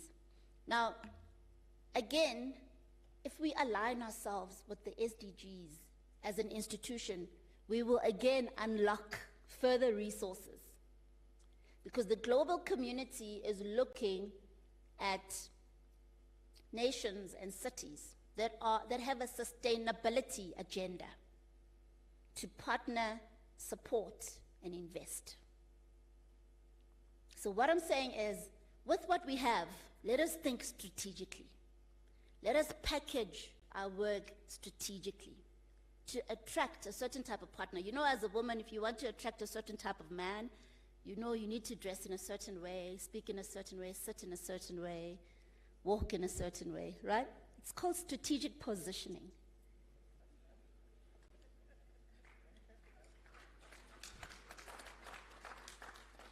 At least people are awake. So let us do that. Let us find out what will it take for the UN to support the city of Johannesburg. What do they want to see? And again, for our sustainability agenda, it goes back again to how we manage our data, because you cannot claim you're sustainable, you've got to be able to prove it. And the only way to prove it is through credible data, which we don't have. So that's a starting point. And myself and MMC Sarabi have had the rude awakening that we need to sort out the data environment in this place, so that we can have the transparency that we need to engineer the kind of trust relationship that we need for partners to want to work with us, invest in us, and help us grow as a city. I spoke earlier about health in all policies. It was actually the reason I came to Joburg. I told you in the first place. I was still a doctor, I still saw everything through the health lens, and I understood how everything speaks to healthcare, the type of housing a person lives in, whether they have access to clean running water, proper sanitation, whether they've got access to clean energy. All those things speak to healthcare and wellness, and that's why the WHO definition of health goes beyond our hospice-centric view of healthcare. It speaks about holistic health, social well-being, mental well-being, economic well-being. So let's also look at that. What is the WHO saying? What resources are there? How can we demonstrate a health in all policy approach in what we do, and how can we attract those resources? So what I'm saying in a nutshell, colleagues, is there's a lot of resources out there. But it's going to take us being organized internally and packaging ourselves right to be able to attract those resources. I could go on and on about this point, but I need to move on. Now, we spoke about the mayoral priorities. Acting City Manager presented on those. I believe that we all, again, Advocate Mlandu was saying, let's familiarize ourselves with the mayoral priorities, and let's understand where we fit in as an entity into the mayoral priorities. The first one talks about getting the basics right, talks to provision of energy, clean running water, clean streets, roads that are tarred, so you know where your entity fits in. City Power, Joburg Water, JRA, Metrobus, pick it up. Safety, it's priority number 2. Now, when we think safety, we always think JMPD, isn't it? That's the first thing we think. And we think it's got nothing to do with the rest of us. JMPD will take care of it. Well, actually, no, that's not accurate. You can have police, but if you live in a place that's not well lit, that is dark, it doesn't matter how many police officers you have, you will not achieve on your safety objectives. So City Power needs to start thinking safety. CEO. When I was MMC for Health, we started rolling out extended hours of service. And in one of the areas we went to, we realized there was no uptake in the extended hours, so beyond 4 o'clock. People were coming, trickling in until, say, around 6 when it starts getting dark. And then we realized the numbers start to dwindle. And when we asked around as to why people aren't interested in this great offering, we realized they don't feel safe. And that's why they're not coming. There's no adequate street lighting. Sometimes it's overgrown grass. And I know we've had this big grass cutting debate, MMC in Ngobeni, where it's viewed in some corners as an aesthetic requirement, but it's so much more than aesthetics. And yes, we want Joburg to be beautiful too. There's nothing wrong, we shouldn't have to choose. But cutting grass is also a safety intervention, because we know how criminals hide when there's tall grass, and we know how, I'm a sexual assault care practitioner. I've had lots of cases that happened in some tall grass somewhere, even on a park. And so we need to start thinking within our various entities, how do we contribute towards safety? And let's not limit it to JMPD. They'll do their job, yes, but let's start to think, how am I as an entity contributing towards safety? A caring city, this is our pro-poor strategy and our pro-poor priority, and that applies to all of us. All of us need to think, how do we service the poor? Joburg is probably one of the most unequal cities in the world. I mean, if you look at that aerial map of Santon and Alex and the Mike 1 between them, it tells you a story. And that is our constituency that we service. So you need to think about the billionaire, and you need to think about the jobless person that goes to bed hungry in everything that you do. Whether you are the Joburg Tourism Company, or you are City Parks and Zoo, or you are the theaters, how inclusive are you? Do you understand there's somebody who would love to come to the theater, MMC Harris, but can't afford a ticket because they'd rather buy a loaf of bread? Are we excluding them from those offerings, or are we able to find ways? I've been to the theater many times where there's open seats, empty seats.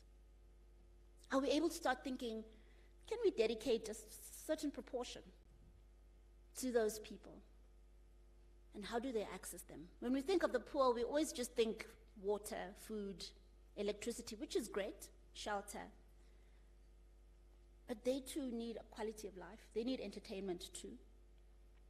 So I'm using that as an example, but all of us need to start thinking, how do we interface with the poor?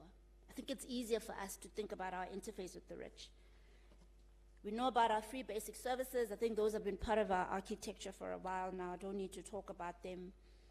City Power, Joburg Water know it very well that we do offer some free services to our indigent residents.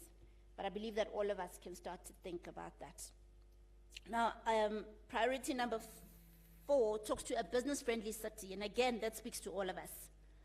All of us need to start to think, how do we interface with the business community? Johannesburg, being the economic hub in South Africa, has the responsibility of attracting business, retaining business, enabling business growth, which will lead to economic growth and the creation of jobs until we work ourselves out of a job.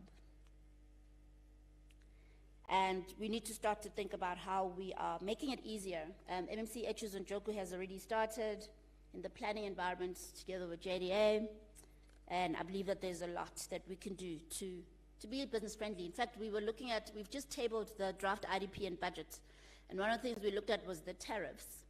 And after seeing, I think it was Joburg Water tariffs, we did a comparative analysis between different municipalities, and after seeing how we charge businesses as opposed to how Cape Town charges businesses, I said to the mayoral committee, I now know why Cape Town is the #1 business destination and not Johannesburg. So in our thinking, in our planning, we need to start to think, how do we attract business? How do we compete for those businesses? If a certain manufacturing company wanted to set up a base, they had to choose between Joburg and Cape Town, for instance, what would they use to make that decision? And how do we nudge them? It's behavioral economics. How do we manipulate their behavior? No, we need to learn to be benevolent manipulators for the greater good, so that they come to Joburg and we grow our city and everybody benefits. 5th is an inclusive city. It speaks really to the built environment, our planning approach, and how inclusive we are, and how we cater to the rich and the poor, and how inclusive our spaces are. So Joshko, JDA, JPC, tourism, the theaters, JCPZ. There must be no exclusivity in the city of Joburg. Everyone must be treated the same. Number 6 is a well-run city, which speaks to all of us. Number 7 is a smart city, talks to all of us. And of course, is the green thread that I spoke about. How can we all align with the green agenda and contribute towards saving the planet? Now, I just want to touch a little bit on the shareholder compact. We've had challenges with our boards in the past, and I cannot leave here without saying this, where our boards, for whatever reason, have sometimes behaved like they're independent of the shareholder. And we've looked at it. In fact, I started looking at it before I became the mayor, because I've been a councillor in the city and I've been in MMC and I've been aware of some of these challenges. And I started asking questions. One of the people I asked actually was this lady who heads up the city support unit within Treasury, who used to be a COO here, and who was there when the boards were conceptualized and they were actually rolled out. And I asked, has it always been like this? And it would appear as though it has not always been like this. And it's easy to almost identify when the problem started. But the problem started with the relationship between the shareholder and the entity when it was more loosely defined, if I may, or there were contractual gaps in that relationship. And so one of the things we've decided to do as the multi-party government is to review the shareholder policy so that it meets the needs of the shareholder as much as the needs of the entity, and our residents are served well. Because we don't want boards that operate as though they're independent of the shareholder. Accountability, holding our entities accountable, has been a huge challenge. I remember speaking to the acting city manager at some point and saying, we want to review the cluster system. And I was shocked to discover that at a technical level, that's the only platform for the city manager of the city to have some kind of view of what's happening in the entities. And outside of that, there is none. So we definitely need to strengthen the shareholders' ability to do oversight and to hold the entities to account.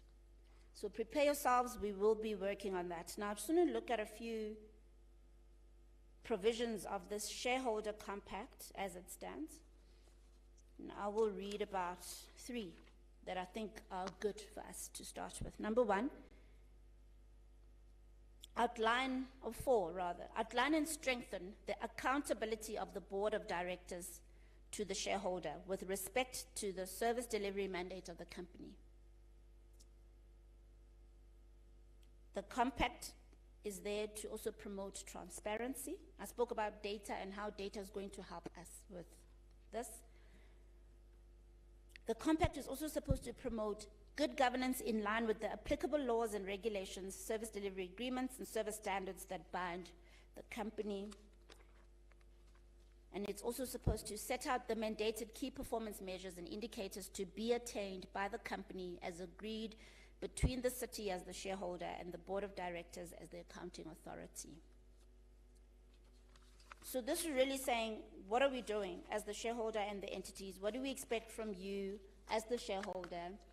And how will we do oversight and how will we hold you accountable? And what is our expectation? I love standards because standards make it easy for people to speak the same language. Then I can't come tomorrow and say you didn't deliver on this when I never communicated that that's what I expect from you in the first place. So I'm hoping that we can work together to strengthen our shareholder compact, review our shareholder policy so that our residents are better served by our entities.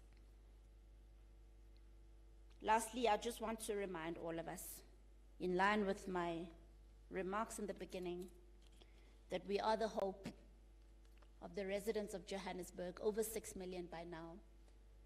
But not only are we the hope for the residents of Johannesburg, we're the hope for every other person that's coming to Johannesburg in search of better opportunities. And I believe that if we can get Joburg right, the rest of the continent will follow. And that the problem of migration that's uncontrolled will be a thing of the past. And that, I believe, is the real solution. Yes, Home Affairs must still do their bit. But I believe that we can reduce the need for people to come into Johannesburg if we can do what we do so well that we provide leadership on the continent and we see the rest of the continent flourish. And that, colleagues, is what I believe is our shared assignment. I'd like to again congratulate you and thank you for taking on this mammoth task. It is a big task, but it is attainable. And I believe that together we will be able to hand back to our residents a true city of golden opportunities. Thank you so much.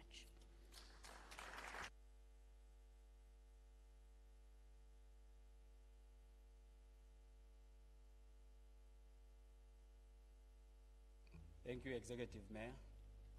Do we have any questions?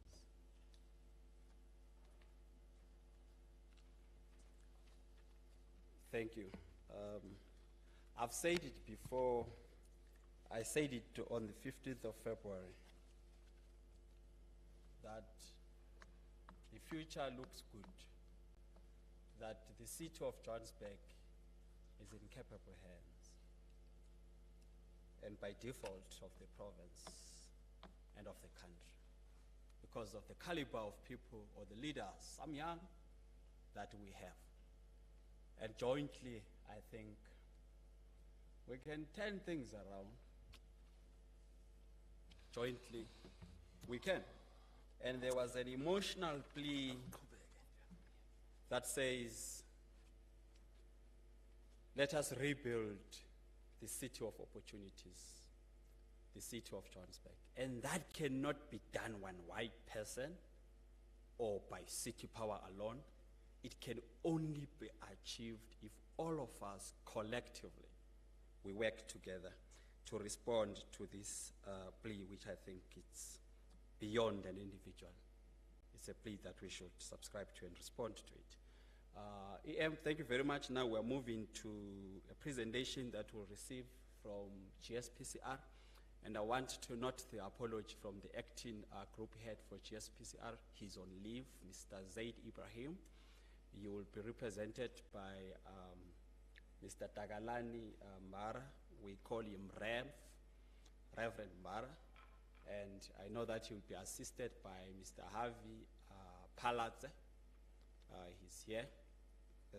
Over to you, Mr. Mara. You just have 15 minutes before we take a break. Thank you very much. Yeah, they'll flash it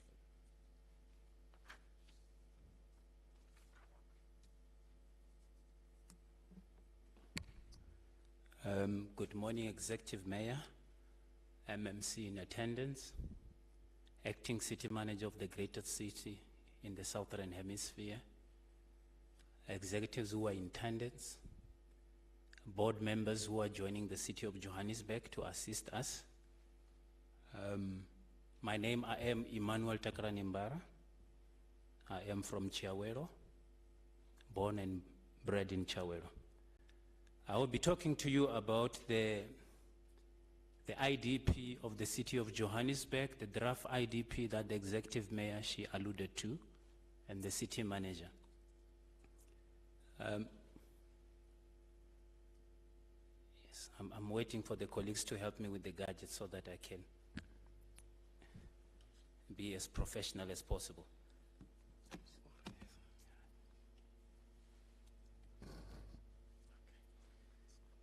Thank you. Executive Mayor, I have to invite my mother to join me today to watch me as I talk. And it's a humbling experience indeed. What I'm going to do, I'm going to talk to you about the IDP process, which is the contract between the Executive Mayor, this council, and the citizens that are watching us via Facebook.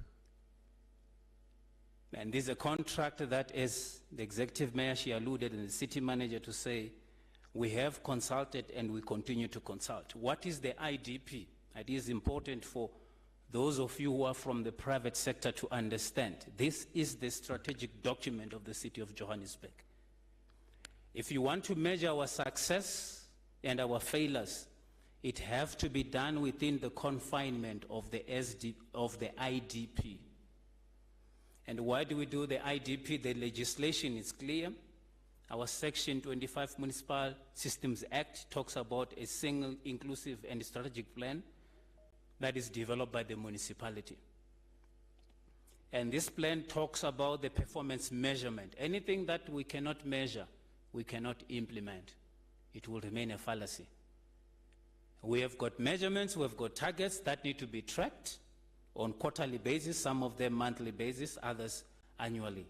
Others, it will be 5 years because the IDP is 5-year, Executive Mayor. And each and every year we develop an annual IDP that is supported by the annual institutional SDBIP, supported by annual, or rather supported by the business plans that you yourselves with your entities you are going to be interfacing with. And we do review and revise our integrated annual report, integrated annual plan. The IDP, as I said, is a strategic instrument. When we go for roadshows, when we go for investor, this document is demanded because it is clearly articulated what we are going to do and the decisions that we're going to implement. We do review the annual as we look at what we call it socio indicators or context, because remember, we develop the IDP informed by the communities. It is not a theoretical document that is written from GSPCR in the office, then we superimpose. No, we consult, we talk to people, and it's adopted. This slide will assist in terms of understanding the flow, process flow. That the city's IDP is informed by what we call it community-based planning, which give effect according to the Municipal Systems Act, Chapter 4. We talk to various wards. We go to ward, we talk to people. There's a session that I will show what the city has done. And we even we had a hybrid where those who couldn't come to the halls, they participated via the systems we have here. We develop a 5-year IDP, and 5-year IDP, it is informed by those who are in power because they're implementing their manifesto. And we as the technocrats, we craft KPIs and programs. And we go through the budget process, the SDBIP, and we do our in-year reporting. Then we prepare our annual financial statement. And finally, we do what we call it as annual reports. As I'm talking to you, it was in this chamber where the annual report was presented, and it's gone for community participation, and the final annual report will come back in 2 months' time. Well, as technocrats, we like playing with drawings and diagrams to show what we do most, but I won't dwell much. But it's important for you to note that there's what we call it Circular 88. Circular 88, driven by the National Treasury, these are outcome indicators that the city were expected to implement. You will come across this when you deal with your entities. How do we develop the 5-year IDP? We've got what we call it outcomes of a strategic session. We had a session with our lechutas. We had many lechutas here. As the executive mayor, she indicated when she came by herself, and we're the first to come and induct and to meet here. She wanted to know in terms of the handover and the institution, what is it that we've done. Then subsequent to that, there's what we do, what we call it data and scenario trends analysis that informs our planning. Then we inculcate or we adopt the manifesto of MPG, where we've done the analysis. Then we've got a dashboard that comes from the executive mayor's office. Then we do what we call budget steering committee, where people, they go through, they come present, we agree to disagree, and we adopt that which we need to adopt. Those are diagrams to show how the IDP is done. I won't bore you with that. Allow me to move swiftly. It is important that we need to note that as a city, we live according to what is legislated. These are the IDP process plan that we followed in terms of the workshop that we conducted, and we tabled that IDP here, draft, which the executive mayor, she indicated for the fact that it has gone back to communities. We're going back to communities to show them that the priorities or the needs that they've identified, this is how far the city can execute or deliver. Again, this is a similar slide indicating that. Now, allow me to skip this slide and to talk to you about this. This is the population that in Johannesburg we are serving 6 million people. This is according to State South Africa. We need to take that to cognizance, that these are the people that we need to serve. Executive Mayor spoke about the slide or the picture about how unequal society we are. These are the people and these are the communities we are serving. And again, the household, we are sitting at 1.9 million household according to State South Africa. And what we have done, what we call it a map where we analyze various regions, and we've got their inputs and the contribution to the IDP. It is very important that you look at what we call Johannesburg population paradigm that indicate the growth of the population within which where we operate. And therefore, that means when we plan programs, we need to take it to cognizance what kind of programs we are responding to. I won't bore you with this. You will read this through our IDP. City manager spoke about this slide. When he had this slide, I thought, he has taken my presentation, but all protocol need to be observed. Now, what is key, there's what we call it community-based planning. This is very important for us. We talk to the people, regardless of their political influence or their religious orientation. We go meet the masses, we conduct sessions, we allow people to vent. And in the next round, perhaps via you, Mlandu, the members or the board members, they need to come and attend via hybrid to see what is happening there. Pictures do not lie. These are the pictures of the sessions that were conducted, and these are the communities that availed themselves. And we had some hot, heated debates from the members of the public there, and were able to absorb what they communicated to us. From each and every region, there is what we call it regional issues. We package the regional issues, and those regional issues find the expression on the IDP of the city, and these are the regions that we are serving as the city. And these are the regions that yourselves from your entities will be serving, because these are our communities.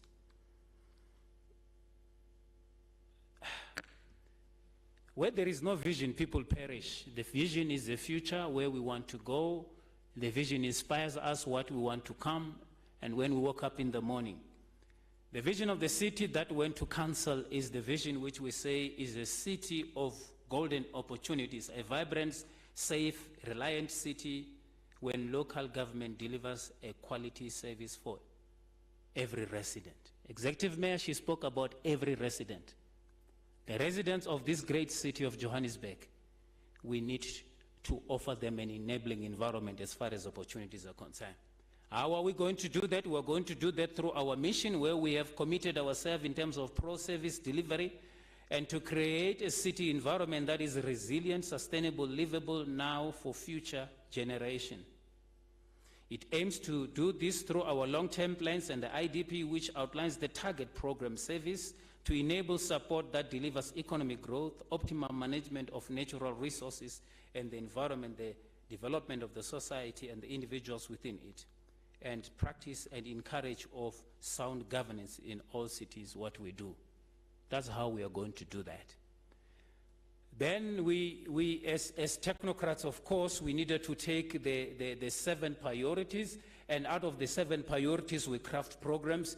That's a very colorful slide. It looks like me, we're colorful, we're from Limpopo. I won't spend a lot of time on that. You will read that when you go to the IDP. Now, these are the 7 priorities coming out from what the vision is all about. Now, this is our vision. I've read it. This slide is very popular for us as a city. And we want entity and board members to know and to understand and to internalize it. As we do what we call it a 5-year IDP assessment, we are going to assess this and find out whether have we achieved what we have done. In the past financial 5 years, we have done the same thing with the IDP. This is going to be done via our M&E department, where we assess. Remember, we promise, then we must come and assess and validate that which we promise, have we delivered, yes or no.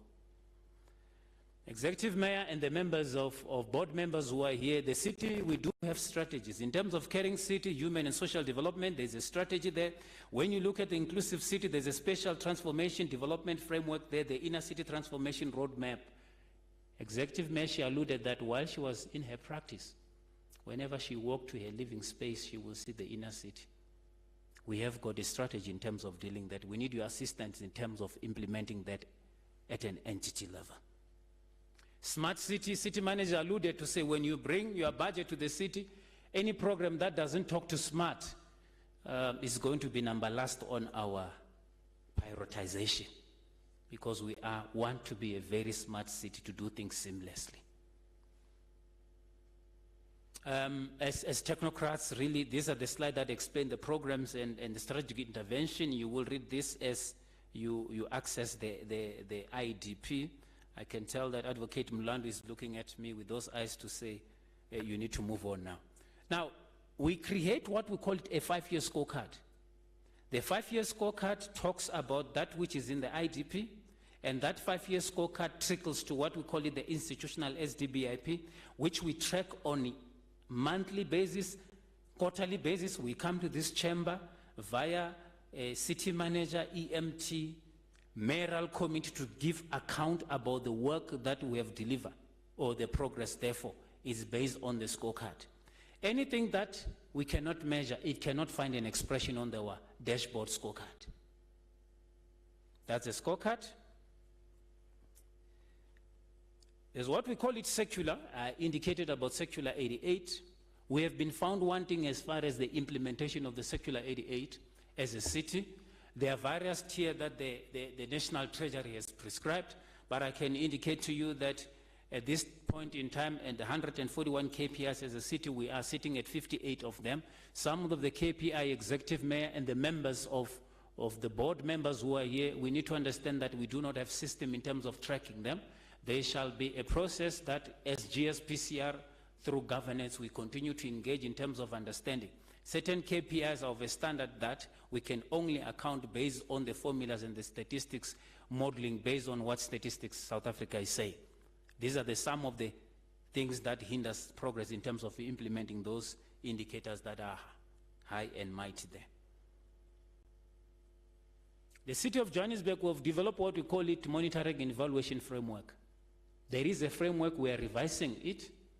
We will continue to consult via our GPAC and those who are sitting in entities, those who are my counterpart, to finalize the M&E framework, because we are expected to revise that, and that will need to come to Mayoral Committee and then it will be adopted. What does the framework seek to do? It seems to give us the guidance and the principles in terms of how do we do monitoring and evaluation as a city.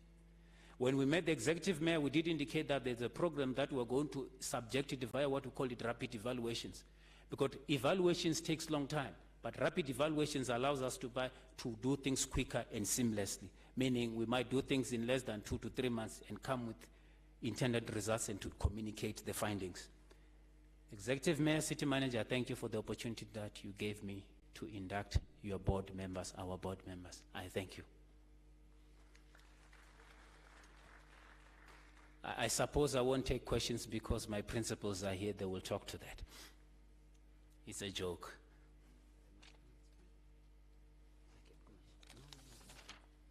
Any questions that we have for Mr. Mbara? There is one. Please go ahead.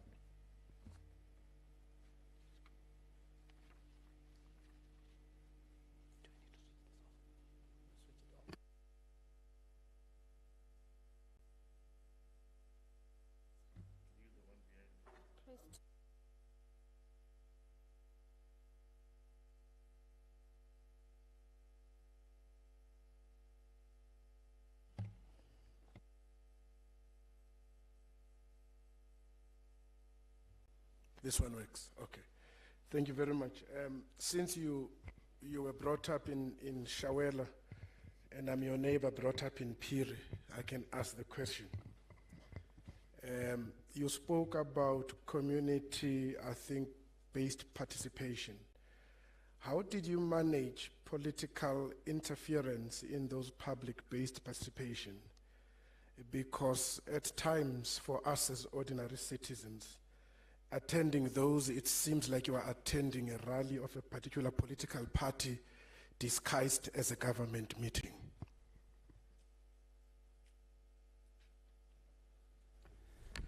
Thank you, my neighbor from Piri. Now, in terms of community-based participation, this is how we go about doing it in the city.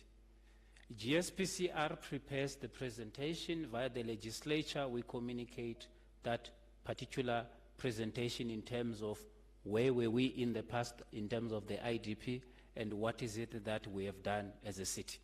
And that session is facilitated by our regional director and the particular councillor of that particular area. Now, members of the public, they come as I am as well. They raise issues, they queue. What we did in most of the areas, if you've got an issue, they will count by hands, and then they will systematically arrange people to come to talk to the microphone as I'm talking, and they raise their issues. This time around, we didn't have a lot of resistance compared to past years. I suppose maybe COVID has allowed us to have grace. People are sympathetic. There were sessions where people had to, people fought, and this time around, we didn't go through that say. But that's how it's done. We're as frank and as honest in terms of allowing people to raise their issues. And as official, where we didn't do things right, we are fair to communicate to say, as a city, a particular program, i.e., if they wanted a hall and the hall never find an expression on the IDP based on the prioritization, we communicate that has not been achieved. I hope I've answered you, sir.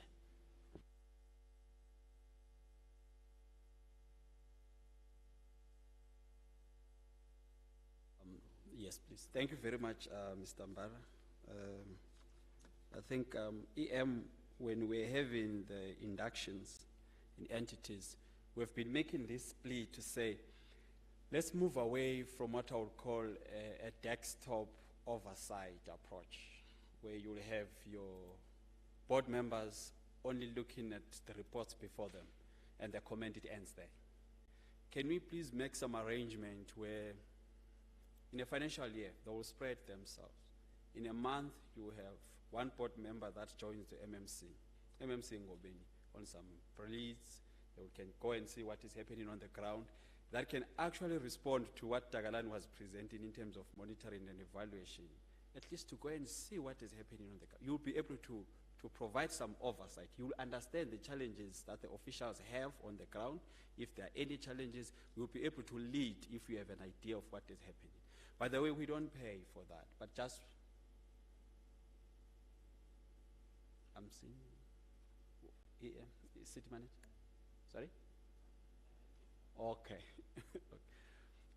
So it could be something that they can help us on. Most of the board members have agreed, and I'm reiterating it here in front of you, EM. They'll be joining you when you go for inner city challenges and all those things. Sia? Now, thanks, Umlando. Apologies for doing it. I think what we must do and propose to our boards, that there will be times where they shouldn't go to the head office, let's say Joburg Quarter. Go to a depot, normal depot, anywhere in any region, and have your board meeting at that depot, so that you have a first-hand experience in terms of tools of trade, furniture, and or whatever is happening at that depot. And that goes for all other entities. It's just a proposal. It's something that we've been doing, where you take your EMT meeting days before COVID, though, into a specific region, so that you start to experience what they're experiencing. Thanks. EM, CM, with your permission, may we please take a 15 minutes break? We've got breakfast ready for us, and then we'll convene exactly 5 minutes to 12. Thanks.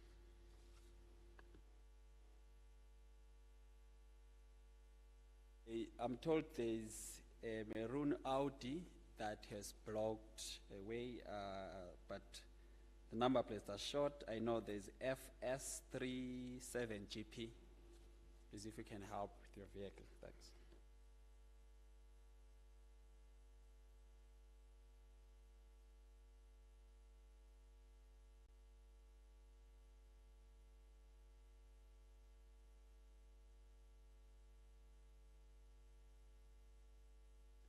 Coffee and tea is served at the foyer.